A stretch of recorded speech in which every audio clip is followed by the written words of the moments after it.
We made it, everyone. It is 6:30 p.m. It is Tuesday, November 22nd, 2022, and you're at a Common Council of the City of Wausau meeting. Welcome, everyone. I'm sorry. The first thing we can do is Pledge of Allegiance. I know. I'm just noticing one person wasn't connected, and I was trying to figure that one out. I pledge allegiance to the flag of the United States of America and to the republic for which it stands, one nation, under God, indivisible, with liberty and justice for all.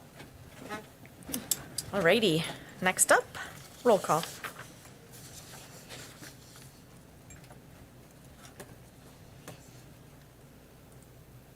We have 10 voting members present. All right, thank you, everyone. Next up is proclamations. We got through them all in the last two meetings, so thank you.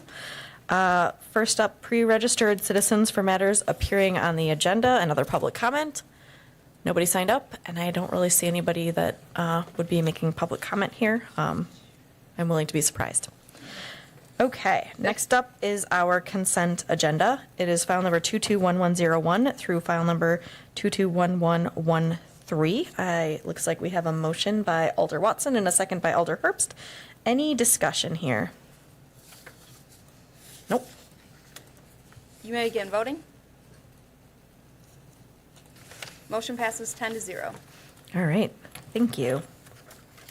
All right, next up, mayor's appointments, file number 221103, mayor's appointments.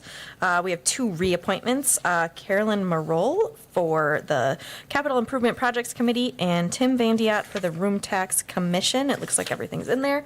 We have a motion by Alder Lukens and a second by Alder Watson. Is there any discussion? Not seeing any. You may begin voting.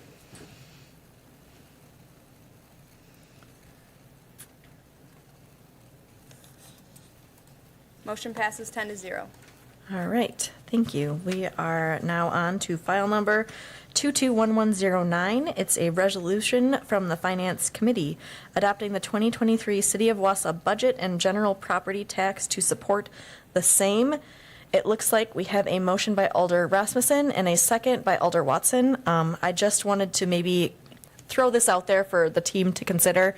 I know that we have a rule saying that we will only speak twice on a matter, but with a budget, maybe we might consider not holding everyone to that in case there are extra comments or questions about budget-related things. I'm just throwing it out there in case people want to consider that. My 2 cents here, but it's on you. It looks like Alder Rasmussen is ready to speak. Thank you. I guess on behalf of the Finance Committee, I want to thank the mayor and the staff for working so hard on this budget. They worked on it for literally months.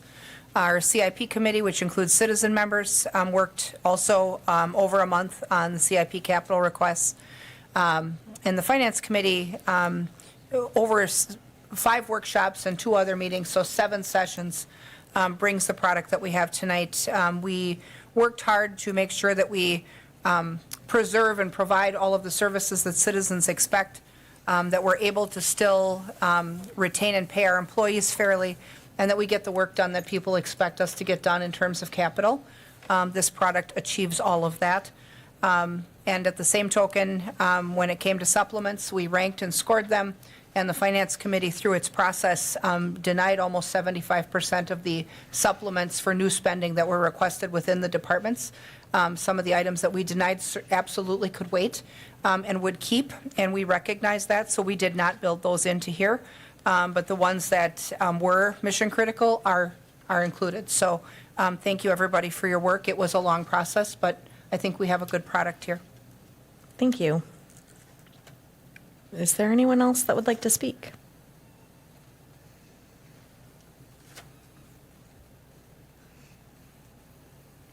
Alder Denny.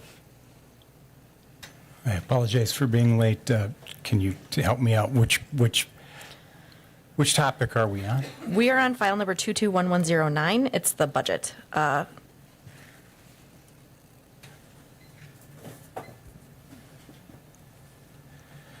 Okay, I guess I will ask a question then. First, I think the mayor mentioned in your presentation, quoting Jack Lew, I believe, Lew something, sorry.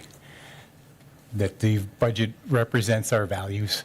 I think from a practical standpoint, it also represents a value proposition, the goods and services that we put together in the budget. Police, fire, public works, cities for decades have been presenting this to the taxpayer, and it forms the tax bill that they get at the end of this next month. And they determine whether we've created a value for them in that tax bill. So my question would be, do we have a drop dead, or what is our statutory date we need to get the bills out by the end of the month? If we just say, for example, hypothetically, we had to come back and tweak this at a later date, or I'm not trying to throw a bomb at you here. So we have no, I guess, statutory deadline of when a budget needs to be adopted. Practically, though speaking, obviously, we need to inform the citizens of what the mill rate's going to be, what the levy rate's going to be, to then be able to send them, their tax bill, which then is start to be due at the end of January. So, no, there's no legal requirement on when it's supposed to be done, but obviously the city needs to be able to have, revenue to pay for their operation and expenses. So that is kind of what we're looking at and working with. Okay, thank you, and I guess that's the, I would like to think and maybe you'll address this, if we'll have enough room here to have some back and forth on some of the items as we go, or are we going to be using the traditional? This is your discussion, so however you want to have that, that's how we will have it.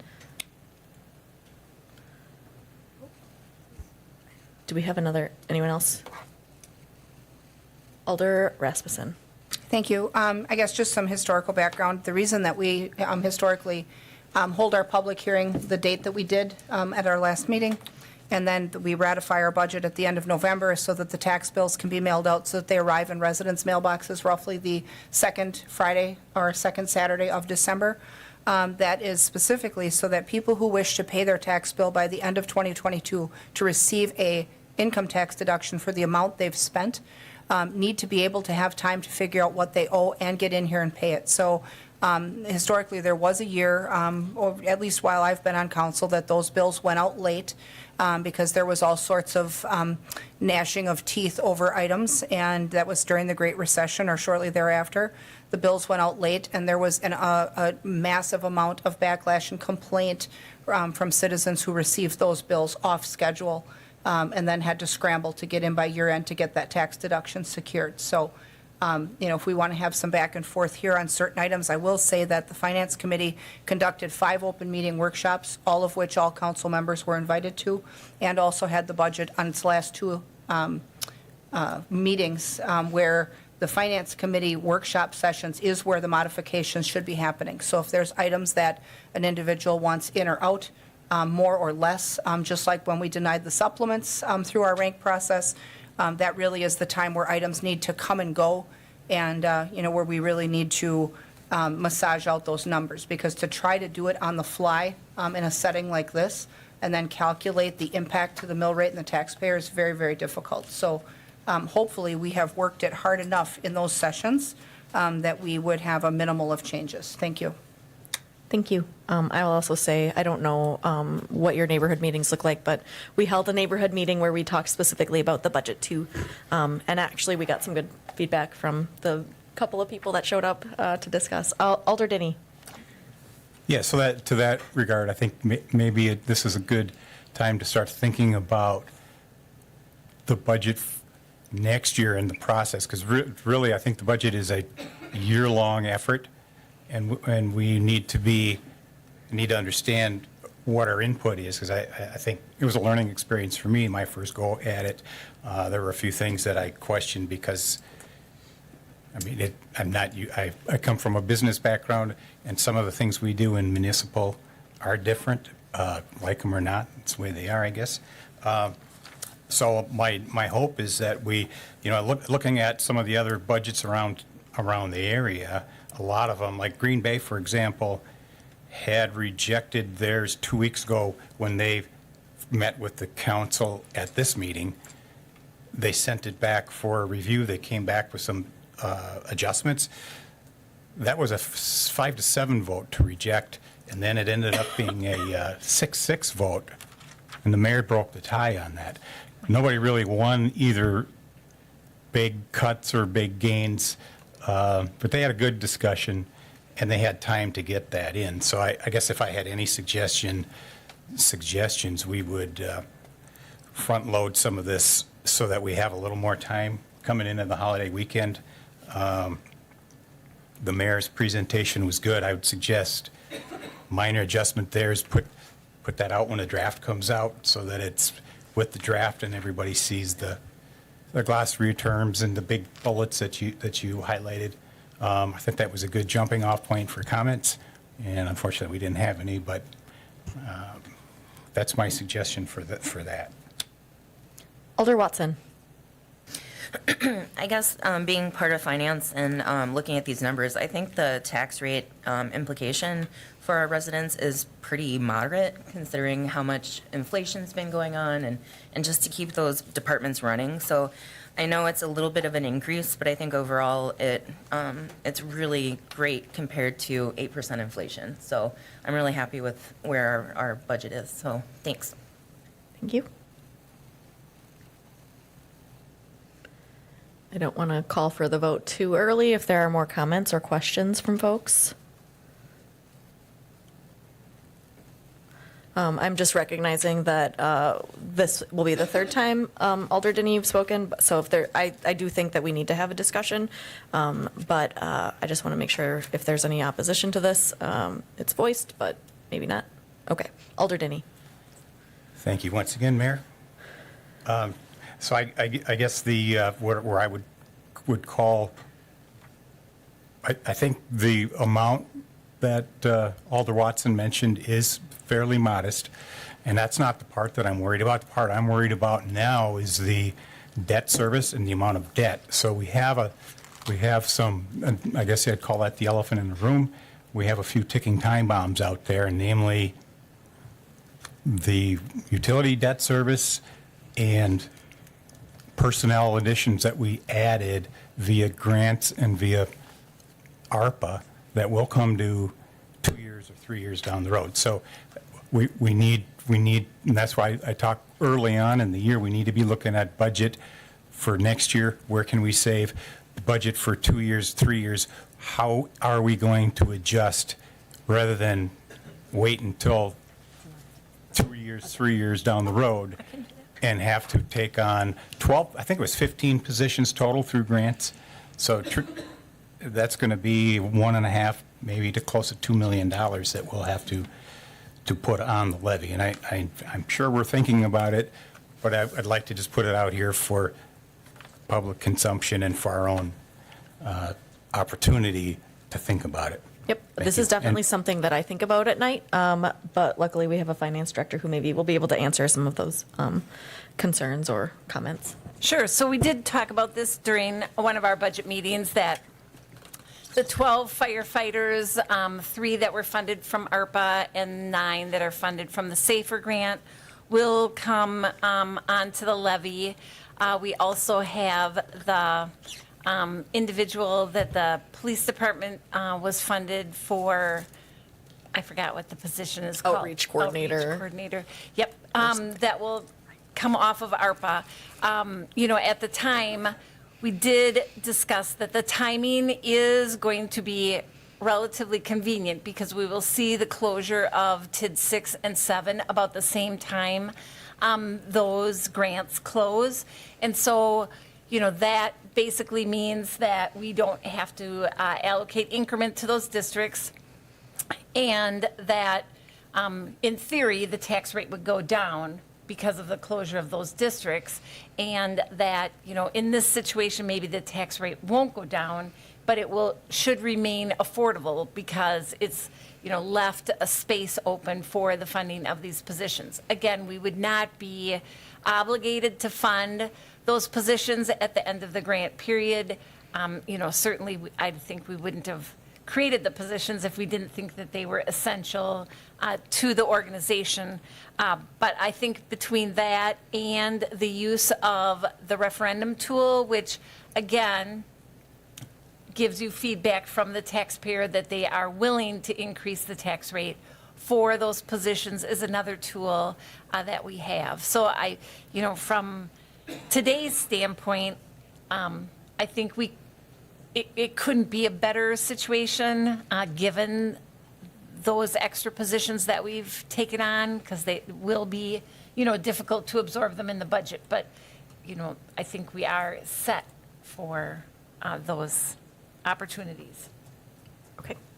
Thank you. Alder Rasmussen, Thank also you. recognizing this is the third time, but I think Yep, we're in a this is special actually my scenario. final point. I just wanted to highlight that in the 2023 budget, we do have a couple things that we can be proud of that are intended specifically to stem new borrowing in the utility. When the Moody's rating came out and we saw that there was a negative outlook on the utility borrowing that could affect future revenue bonds, but not general obligation debt, the Finance Committee did take some actions to stem new borrowing. And so what we did was we ranked and approved ARPA funding for the capital projects for the water and sewer utility for 2023. That really, by applying ARPA to those projects, that impacts every water ratepayer in a positive way, because they're not borrowing and taking on a subpar financial condition any further. There are more water ratepayers in the city than there are property taxpayers. So when you use ARPA dollars toward water and sewer utility projects, you actually benefit a larger cross-section of your public than just property taxpayers. There's more water users than there are homeowners and business owners that pay taxes on buildings. So we did approve the application of ARPA to those 2023 capital projects. We also, in the budget, agreed to forgive $500,000 of the pilot payment that the water and sewer utility normally makes to the city, which essentially would have been inflated to contemplate new growth. Our budget did not necessarily need that growth, and it did not contemplate that higher number. So we did reduce that number as well. And just tonight, the Finance Committee approved applying ARPA dollars also to offset the borrowing for 2022 capital projects that are already complete in the utility for water and sewer projects, along with our new road projects. Those are now done. And we also voted to reduce the pilot payment in the utility for the year 2022 to the exact amount that was contemplated in our budget and not more. And so that does also give them a benefit there of almost $500,000. So we should start to see between that and the rate case that is going before the PSC, a serious leveling and improvement in the financial condition of the utility. That was a discussion that we had talked about in finance at our last couple meetings. And so those 2023 changes are already baked into this product. So that's something that we can be proud of, I think, on behalf of the utility and the ratepayers. So, Thank you. Alder Killian. Thank you, Madam Chair. I didn't plan on commenting, but there were a couple points brought up that I thought I would just touch on, or perhaps even ask a question. We'll see. But I know TID 7 was mentioned, the closure of that, and then Moody's had also been mentioned later on. And, with TID 12, I mean, essentially it's being fed by TID 7, right? That looks like there's not a lot going on there with revenue and source of funds other than TID 7. Is that? That would be correct. Yeah, thank you. And then on the Moody's, one thing that struck me, because we had not, I think the Moody's opinion came in after we had talked about the T-wall development. It was probably at least several weeks after that. And, knowing about the negative outlook and some of the challenges that occurred with the bonds, just that Ehlers had described to us in their presentation, we had been informed that the reverse TID with the T-wall development was primarily done for risk reduction for the city and the taxpayer, since, it's paid after the fact.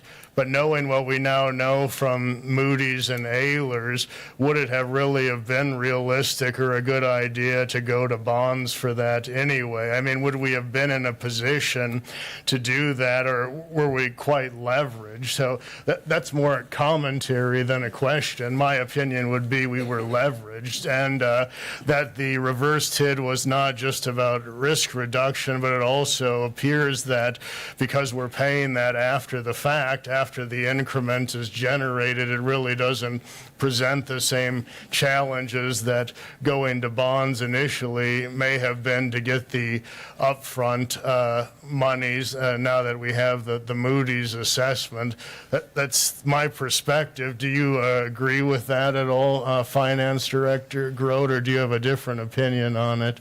Well, I think that, that it has been a strategic change of council to not borrow money for the private developments the last couple of years. And, I certainly agree that that's a better strategy because, again, it reduces risk and it reduces our borrowing. It does increase the cost of the project, though, as I think Alderman Dinny pointed out, because the private sector's borrowing rates are higher than ours.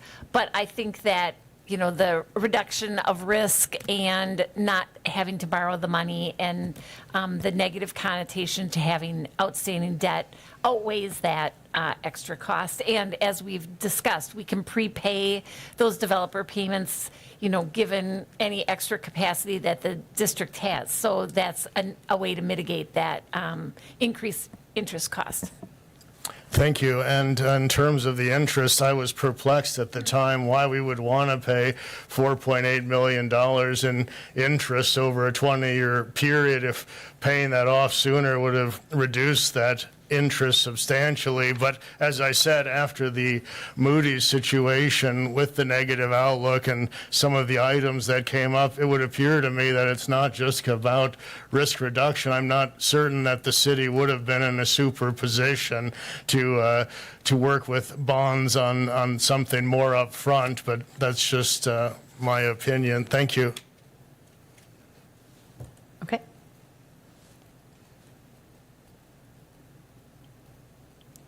Any other questions or comments?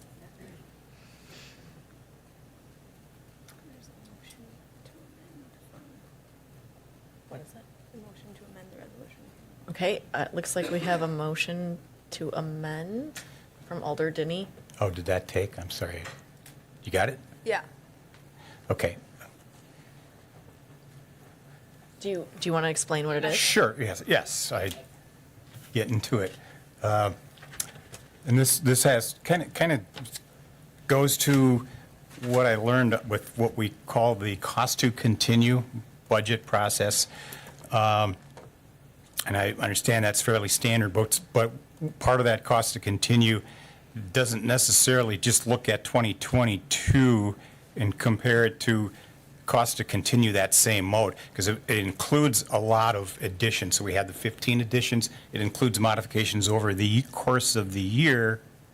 So we're really comparing 2022 plus mods that were done during the year. So my question is, and I would offer an amendment that we do not entertain, and this goes back to a few years ago of witnessing opportunities or calls for modifying the budget to add expenses in January and February of the new year. So my suggestion would be, and my amendment would be, is that we do not entertain 2023 budget modifications that increase costs or expenditures in the first half of the year. Try to force that budget process to work as it's intended to work, if that makes sense. Okay, so we have an amendment motion to, what are you writing down? Not to modify the budget in the first half of, the 2023 budget in the first half of 2023. I'm trying to respect. I have, okay, so are you requesting to speak? Okay, I have Alder Rasmussen that has also requested to speak, or? Nope, so I guess nobody gets to speak until there's a second. Thank you. Well, I'll second it for the sake of. All right, we have a second by Alder Gisselman. Alder Rasmussen. Thank you. I think that we should be cautious about hamstringing our ability to modify the budget because there's clauses that you have to modify the budget for that are not only added new spending or increases. So if you have to reclassify a job, if you have to process carryover for unfinished work, if you have to account for, let's say you are embroiled in a lawsuit of some sort that you require added defense costs for, if you enter into some type of intergovernmental cooperation that you need money for, there are a dozen different things that you need the ability to be able to modify your budget for. So if you hamstring yourself and those requests either can't get done or can't be talked about until mid-year, that really restricts us from being able to operate properly. I mean, that's from a standpoint of us not being able to do our jobs. That's like what we see 30 miles down the road where you have to go to referendum to fix a street. I mean, I think we get control over which budget mods we approve and which ones we don't. So if one comes along in January, February, March, whatever, and we don't like it, then vote no. But I think to take the ability away from both the Finance Committee and the council to react to things that we can't foresee. None of us have a crystal ball. And so if that becomes necessary, we have to be able to do it. So I guess I would caution about that. Alder McElhaney, did you have a comment you wanted to make? Okay. I guess I just want clarification because on that amendment, is that germane to the budget? I mean, we are passing a budget, we're not changing the budget. He's trying to change or amending that we can't do anything to the budget in 2023.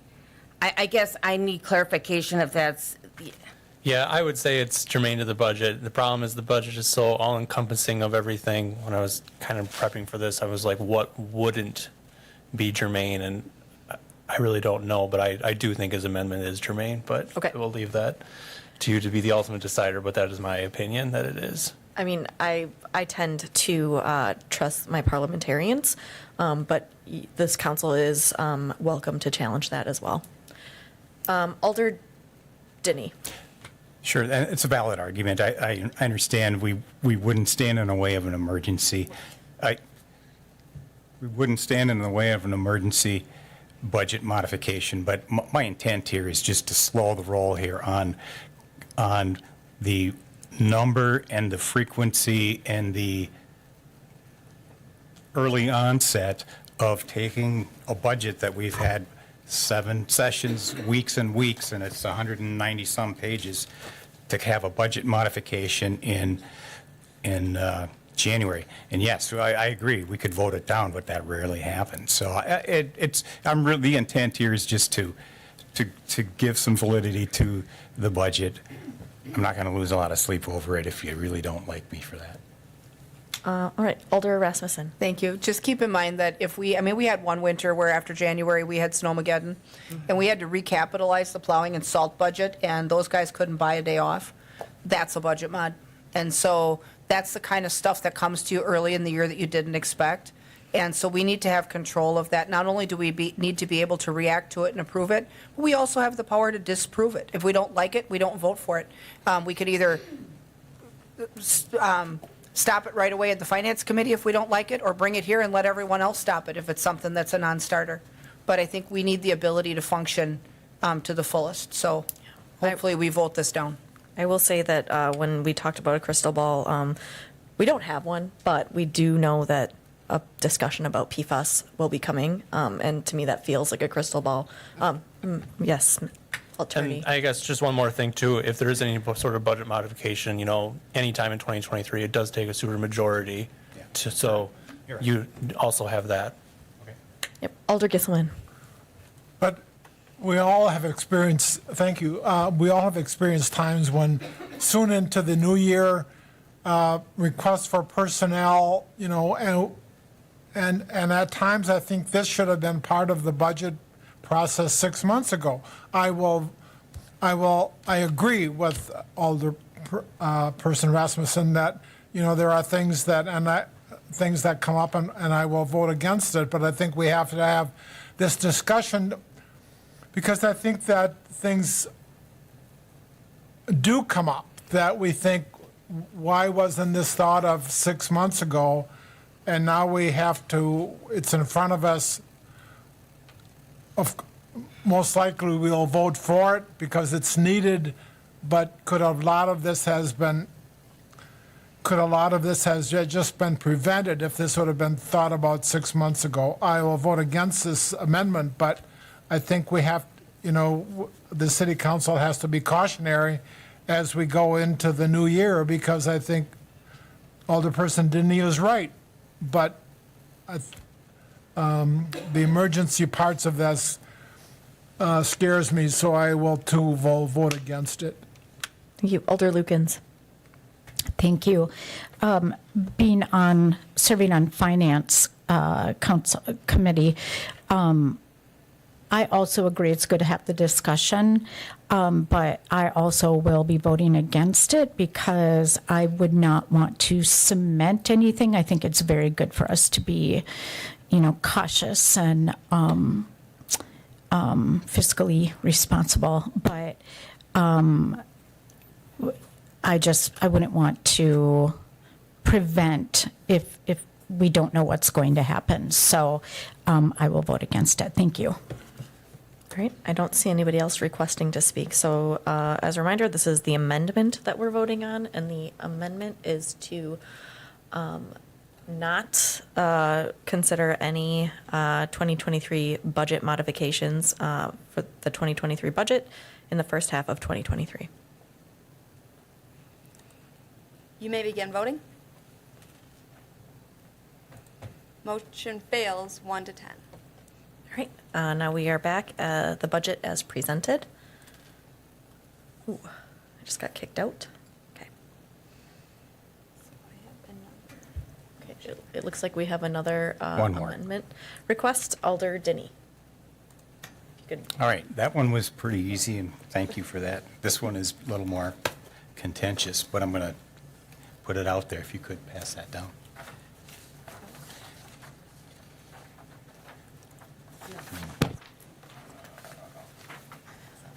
I have a point of order. This was not in our packet. He's handing out pamphlets. It wasn't in our packet. It wasn't transparent to our residents. We hear this all the time about being transparent to residents. I don't think that we should consider anything that's written regarding a budget amendment in a paper. If he wants to present it orally, that would be fine. So for our, I guess, agendas and the packets, there is no requirement that we have to include a packet to the public. Agendas obviously are a different story. Those are required. I do understand, though, the transparency argument, and I'm hoping that whatever he has just now presented to us, he can explain verbally to the audience that's hopefully watching at home as well. So that way, I guess, what we're all looking at, everybody else can see as well. Alder Rasmussen. Actually, so we need, so first of all, I need the amendment. Yeah. And then I need a second. You want me to speak it now? Yes. Okay. I'll give you the short version. The budget amendment is to add a city administrator position beginning July 1st at a total cost of $129,000 funded by 2022 surplus. All right. Is there a second?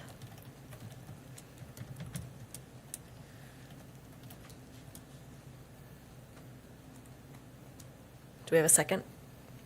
Are you requesting to speak, or is that a second? I'm requesting to speak. Okay. So before I call on anybody, we'll need to have a second. If there's anybody here that would like to make that. I'll call one last time if anyone would like to second this. Okay, this one dies for lack of a second. So now we're back to the budget as presented. Alder Larson, would you like to speak? No, I wanted to speak on the amendment, so Okay. I'll just pass. Thank you. Okay, thank you. Anything further to be discussed on the 2023 budget?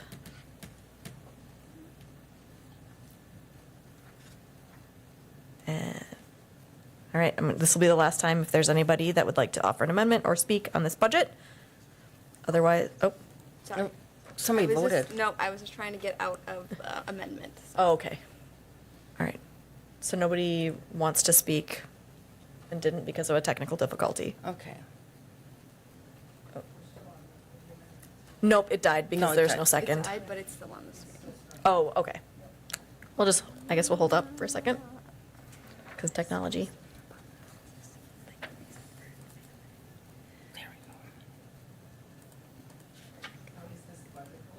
No, don't vote. No, don't. Just ignore everything right now. We'll let you know when we're good. Oh, okay. Due to lack of second. Okay, we're good. There we go. All right, so now we are back on the budget as presented, Yep. and I'm not seeing anybody request to speak.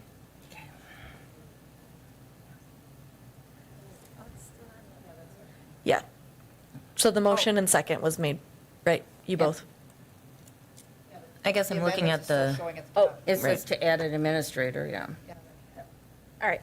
So look good now? Okay. Sorry, I don't see what's behind me, so. All right, we Okay. are back to the budget as presented. I'm not seeing anybody who would like to speak anymore on this topic. So I think we are ready to vote. You may begin voting.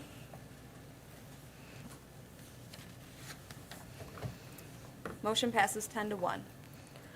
All righty, budget is passed. Congratulations. All right, next up, we have item number 221110. It's a preliminary resolution from the Capital Improvement and Street Maintenance Committee levying special assessments for 2023 street construction projects. It looks like we have a motion by Alder Rasmussen and a second by Alder Larson. Is there any discussion on this? I'm not seeing anybody. You may begin voting.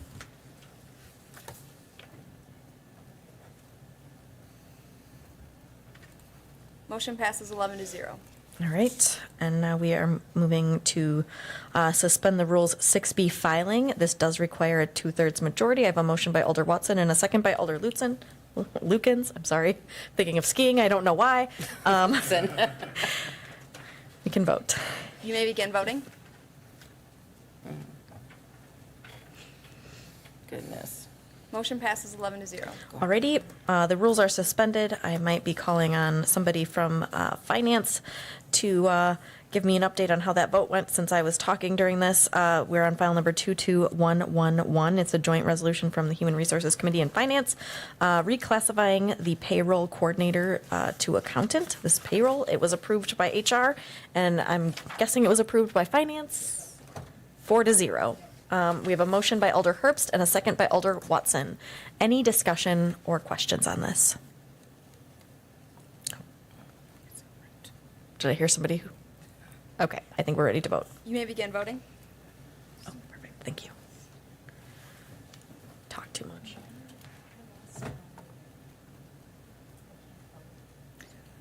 Yeah. Motion passes 11-0. Alrighty, thank you very much. And now we're on file number 221112, another joint resolution from the Human Resources and Finance Committee committees, authorizing reclassification of the wastewater plant operations supervisor. It was approved 5-0 at HR and 4-0 at Finance. It looks like we have a motion by Alder Herbst and a second by Alder Watson. Alder Denny. Yeah, question. The packet indicates this is the budget neutral. Is that truly the case? Are we replacing? Go ahead. Yes, it is budget neutral. We are reclassifying a position that's already there, and they're taking on more supervisory experience. When we say budget neutral, we're not lying. Okay, so I'm just asking because I'm looking to understand what's going on. We're making a rate increase, obviously somebody's getting a raise, or we're potentially replacing somebody. That clarifies it. Is it costing us more or is it costing us less? But that's the question. I would invite our utility director. I will tell you that this position, this gentleman just retired. We have a retirement. We'll be replacing the individual that's retiring. The job classification, we added some responsibilities to it, so the pay grade range will be increased. So it is going up one pay grade, yes, overall. Alder McElhaney. But the discussion in finance was because the person was up here that retired, correct? Yeah. And that it was considered budget neutral because even with the pay raise, they are going to start at a lower section, right? Yeah, Yeah. I would Yeah. believe so. Yeah, and that would be is the how case. HR, Yep. that's how it came through HR committee. Yeah. I think it's standard practice for the city to offer kind of midpoint. So midpoint would probably be below where this person Yeah. has retired. Okay, thank you. Alder Denny. Okay, thank you for that. And this is not personal, please. It's 100% to understand what's happening here, so I asked the question. I don't oppose this at all. Thank you. Okay, any further comments or questions? Okay, You may begin voting. Motion passes 11-0. all right, thank you. Last up, public comment and suggestions. Not seeing anyone approaching the podium. So I would entertain a motion to adjourn. I have a motion by Watson and a second by Lukens. All in favor can signify by saying aye. Aye. Any opposed? All right, thank you, everyone. Happy Thanksgiving.